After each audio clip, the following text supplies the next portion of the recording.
आणि कधीपर्यंत हा बायपास पूर्ण होईल? कॉन्ट्रॅक्टरला ह्या सूचना त्या ठिकाणी दिल्यात. आजवरचा अनुभव लक्षामध्ये घेता कुठलाही सरकारकडे नेमून दिलेल्या कंत्राटदाराने दुर्दैवाने हे काम तो पूर्ण करू शकला नाही. यावेळी मात्र मी चंदनाने जे कॉन्ट्रॅक्टरने ते काम पोट कॉन्ट्रॅक्ट म्हणून घेतलेलं आहे त्याला मी सक्त सूचना दिल्यात की हे काम कुठल्या परिस्थितीत पूर्णत्वात नेलं गेलं पाहिजे. पुलाच्या बांधकामाला पहिलं प्राधान्य दिलं पाहिजे आणि पुलाच्या बांधकामाच्या बरोबरीस इतर रस्त्याच्या कामातसुद्धा एकाच वेळेला ती सुरू असली पाहिजेत अशा सूचना त्याला त्या ठिकाणी दिल्यात. त्यांनी मला आश्वस्त केलं की कुठल्याही परिस्थितीमध्ये मे 26 अखेर हे बायपासचं काम पूर्ण होऊन वाहतूक या रस्त्यावरनं बायपासच्या रस्त्यावरनं सुरळीतपणाने सुरू होईल. सर, राज्यात पूर परिस्थिती येऊन गेली, आता पूर परिस्थिती निवडलेली आहे, पण शेतकऱ्यांचं प्रचंड नुकसान झालं. केवळ शेतकऱ्यांचं नाही तर नागरिकांचं सुद्धा मोठ्या प्रमाणात नुकसान झालं. ओला दुष्काळ जाहीर करावा अशी सातत्याने मागणी जी आहे ती विरोधक करतायत, पण मुख्यमंत्री ती मागणी मान्य करायला तयार नाही. मुख्यमंत्री महोदयांनी हेच सांगितलं की या सगळ्या परिस्थितीमध्ये ओला दुष्काळ नावाचा शब्द या NDRFच्या किंवा ह्याच्या निकषात नाही, पण ओला दुष्काळ असल्याच्या नंतर जेवढी मदत देणं अपेक्षित असेल किंवा ज्या वेळेला दुष्काळ आपण जाहीर करतो त्यावेळेला जशा पद्धतीची मदत असेल त्याच्याहीपेक्षा जास्ती मदत भारत सरकारच्या सहकार्यातून राज्य सरकार देण्यासाठी वचनबद्ध आहे.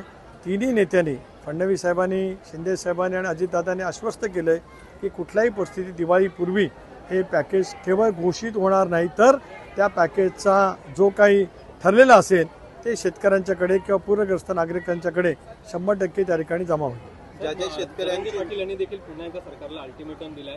जरांगे पाटील यांनी की जर शेतकऱ्यांकडे तुम्ही व्यवस्थित लक्ष दिलात नाही तर पुन्हा एकदा मला आंदोलनासाठी किंवा उतरायला 1 महिन्यात अल्टिमेटम दिलं त्यांनी. जरांगे पाटलांनी मराठा आरक्षणाची एक मोठी चळवळ उभी केली.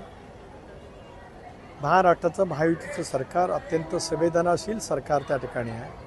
मग त्यांनी अल्टिमेटम काय द्यावा तो त्यांचा लोकशाहीमधला अधिकार आहे, त्याबद्दल मी काय भाष्य करू इच्छित नाही.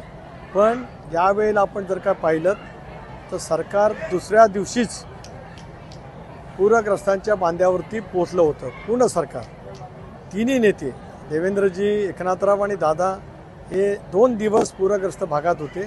राज्यातली वरिष्ठ मंत्रीसुद्धा त्या ठिकाणी होते. सरकारला या झालेल्या अतिवृष्टीचं पुराचं गांभीर्य पूर्णपणाने ज्ञात आहे आणि हे सगळेच शेतकरी कुटुंबातून आलेले असल्यामुळे अल्टिमेटम जरांगे पाटलांना देण्याचा नक्की अधिकार होऊ शकेल, पण सरकार ती वेळ येऊन देणार नाही. त्याच्यापूर्वीच आपत्ग्रस्तांना, पूरग्रस्तांना जो न्याय द्यायचा असेल तो सरकारकडनं 100% दिला जाईल असा सरकारमधल्या घटक पक्षाचा अध्यक्ष म्हणून या ठिकाणी आपल्याला मी आवर्जून सांगतो. जिल्हा परिषदेच्या निवडणुका कधी लागू शकतात त्या दृष्टीने आता हालचाली सुरू झालेल्या आहेत, पण जिल्ह्यातल्या आपल्या परिस्थिती बघितली तर महायुतीतले जे घटक पक्ष आहेत त्यांच्यात एकमेकांमध्ये समन्वय दिसत नाही आहे. काय भविष्यात परिस्थिती असेल? भविष्यात परिस्थिती काय असेल ते भविष्य सांगेल. एक नक्की आहे की राज्य पातळीवरती आम्ही समन्वय समितीमध्ये बसतो. त्यामध्ये काही या विषयावरती चर्चा पुन्हा मंगळवारी आम्ही ज्यावेळेला बसणार आहोत त्यावेळेला अपेक्षित त्या ठिकाणी आहे. शेवटी प्रत्येकाला आपापली भूमिका मांडण्याचा अधिकार आहे. कोणी म्हटलं असेल आम्ही असं करू तसं करू, त्यांना जे म्हणायचं असेल ते म्हणावं. मी आज राष्ट्रवादी काँग्रेस पक्षाचा प्रदेशाध्यक्ष असल्यामुळे माझी भूमिका अधिक जबाबदारीची आहे आणि मी जबाबदारीचं भान ठेवूनच गेले 40 वर्षामध्ये बोलत आलो. तालुका अध्यक्ष होतो त्यावेळेला पण जबाबदारी मी ठेवली, युवक अध्यक्ष होतो त्यावेळेला जबाबदारीचं भान आणि संयमाचं भान मी दाखवलं, अध्यक्ष जिल्हा परिषद झालो त्यावेळेला पण संयमाने वागलो. वेगवेगळ्या पदावरती या जिल्ह्यातल्या जनतेने मला जे काही लोकशाहीच्या माध्यमातून स्थान दिलं ते मी जनतेचा ऋणी आहे, पण संयमी भूमिका ठेवली आणि योग्य पद्धतीने आपण लोकांचं काम केलं तर जनता पाठीशी राहते. त्यामुळे आगामी येणाऱ्या निवडणुकांच्या मध्ये काळ ठरवेल. मला त्याची काय फारशी चिंता वाटत नाही. आम्ही राष्ट्रवादी काँग्रेस पक्ष या जिल्ह्यामध्ये दिवसेंदिवस अधिक मजबूत होत आहे. पालिका नगरपालिकेच्या निवडणुकीमध्ये सुद्धा भारतीय जनता पक्ष आणि राष्ट्रवादी काँग्रेस पक्षाने नगराध्यक्ष आणि उपनगराध्यक्ष आपापल्या पक्षाचे बहुमताने बिनविरोध त्या ठिकाणी बसलेले आहेत. बघूया आता पुढे काय होईल ते.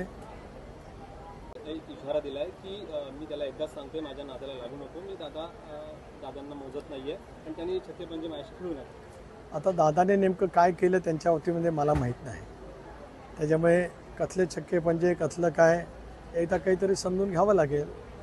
त्यांनी ते बोललेलं मी ऐकलेलं नाही. आता तुम्ही सांगताय त्याच्यावरती मी प्रतिक्रिया देतोय.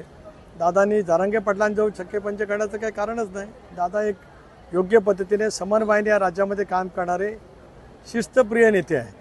त्याच्यामुळे मराठा आरक्षण असेल, ओबीसीच्या हिताचं संरक्षण करण्याची प्रामाणिकपणाची भूमिका असेल, नियोजन विभागाच्या मार्फत सारथी, बार्टी, मार्टी अशा वेगवेगळ्या ज्या काही संस्था वेगवेगळ्या घटकांच्यासाठी निर्माण केल्यात, त्याला अधिक आर्थिक तरतूद करून त्या माध्यमातून वेगवेगळ्या घटकांना अधिक ताकद करवणार कशी मिळेल हे प्रयत्न करणारे एक प्रामाणिक नेते म्हणून दादांची ओळख आहे. आता कुठल्या संदर्भात जरांगे पाटलांनी हे वक्तव्य केलं मला माहीत नाही. जरांगे पाटील यांनी आपल्या धनंजय मुंडे आणि पंकजा मुंडेंनी देखील इशारा दिला की आज आता मी आता सगळ्याच प्रश्नाची उत्तर देण्यासाठी काय मी नाही. प्रत्येकाने आपापली उत्तर भावना बोलाव्यात. त्यांची उत्तरं ज्यांच्या संदर्भात असतील ते देतील. आमदार थोरवे देखील काल म्हणतात की जाऊ दे, असू दे, चला असू द्या. मला जनता ओळखते रायगड. शिवसेना पक्ष आहे तर सातत्याने सांगतोय की आम्ही राष्ट्रवादी काँग्रेसबरोबर युती करणार. असू दे ना, त्यांना जे काय ठरवत असेल ते ठरवूया. कोण आता आघाती कोण कोणाला युती करा म्हणून म्हणतंय काय? आम्ही कधी माझ्या पक्षाचं कोण म्हणालं का की आम्हाला युती करायची यांच्याजवळ? नाही कोण म्हटलंय. त्यामुळे प्रत्येकजण त्यांनी त्यांच्याच पद्धतीने त्यांनीच बोलायचं, त्यांनीच ऐकायचं आणि त्यांनीच उत्तर द्यायचं असा सध्या चालू आहे. त्याच्यामुळे मी शांत आहे. मी आणि माझा पक्षसुद्धा आम्ही संयमाने, धीराने आणि संस्कृतीच्या माध्यमातून काम करणारे आहोत. ती संस्कृती ठेवूनच राष्ट्रवादीचा कार्यकर्ता या जिल्ह्यातील संयमाने वागणार आहे.